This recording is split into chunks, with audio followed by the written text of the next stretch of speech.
Good morning, folks. Everything new under the sun. I want to take a look at a number of articles, kind of a wide swath of news events that are occurring as it relates to end-time Bible prophecy in Israel. Here's one of them. This is coming out of the United States. Brooklyn councilman fired for stating fact that Palestine is not a country. So it's getting pretty sketchy in the work world these days. You can't say a whole lot about anything these days because someone's going to fire you for being a bigot or phobic something or other. Council Speaker Corey Johnson confirmed in a statement on Monday that Councilman Kalman Yeager, representing Midwood, a section of Brooklyn with a large Jewish population, will be removed from the Immigration Committee. The decision came as a result of Yeager's tweet last week that stated Palestine is not an actual state. The problem is that is a true statement. It is not an actual state. It might exist as a state in the future, but it's not right now. There's his tweet right now. Palestine does not exist. There, I said it again. Also, Congresswoman Omar is an anti-Semite. I said that too. Thanks for following me, he said. Though Johnson did not contest the accuracy of Yeager's statement, he deemed them to be inappropriate. So they're firing people, they're kicking people off committees, not because people are telling the truth, but in fact, or telling a lie rather, but in fact because people are telling the truth and they don't want to know the truth. And the Bible says something specific about truth in the last days. People won't want to hear the truth. They will listen to what their itching ears want to listen to, and they will call a good evil and evil good. They will turn things on their heads, and they won't accept truth as truth anymore. They will just flatly reject it. They won't have any good answer. They won't have any good argument. They're just going to reject the truth. And that is exactly, I mean, that is the definition of what just occurred with this council person. The truth came out. He spoke the truth, and he was kicked off a committee for speaking the truth. And they're not even arguing that it's truth. They're just kicking him off because it's inappropriate, apparently, to tell the truth. And that will be the case for all Christians.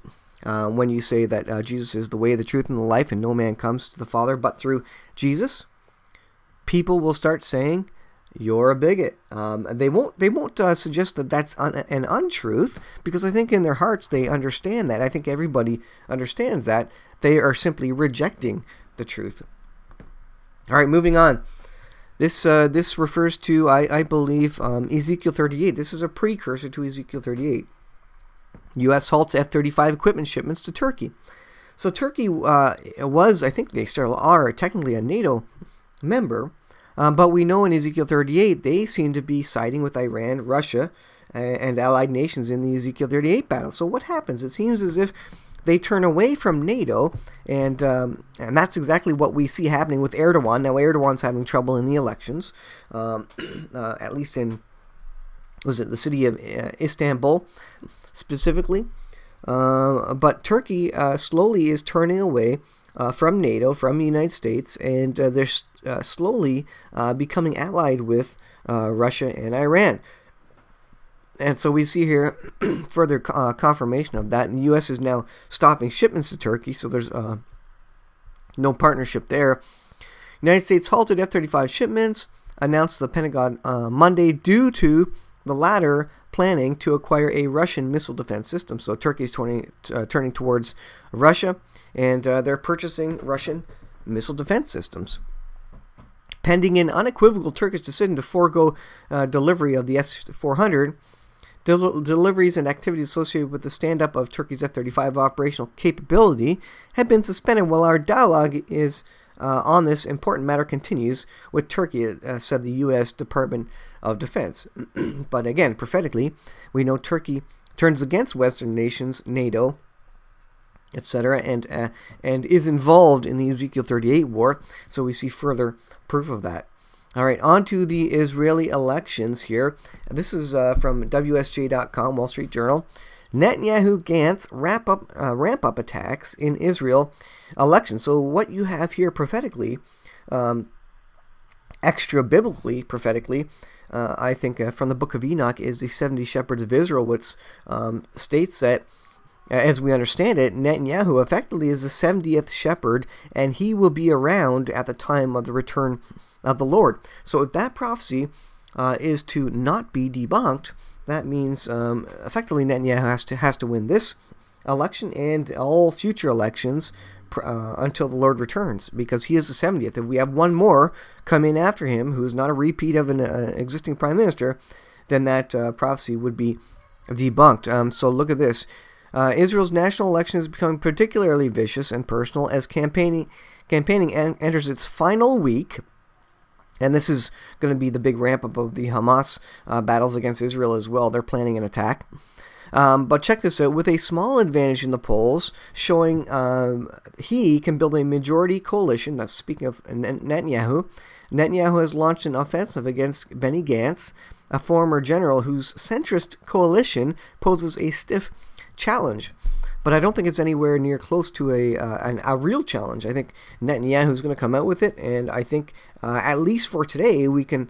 I'm gonna suggest that the 70 shepherds of Israel is still standing. It's not debunked yet. So very interesting extra biblical prophecy, which appears to be coming true.